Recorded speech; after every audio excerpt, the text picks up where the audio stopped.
A serious flood threat is ramping up across parts of the Northeast and Mid Atlantic. Tens of millions of people are under flood watches, and some of the hardest hit areas could see rain falling at rates of 1 to 3 inches per hour, which can overwhelm drainage systems.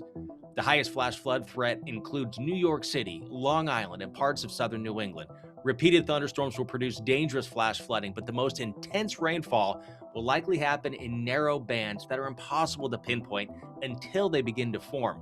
But the hardest hit areas could pick up several inches of rain in just a few hours, leading to rapid flooding of streets, low lying areas, and small streams. The threat continues to grow throughout the day and night, with localized rainfall totals potentially reaching up to 6 inches by Tuesday morning.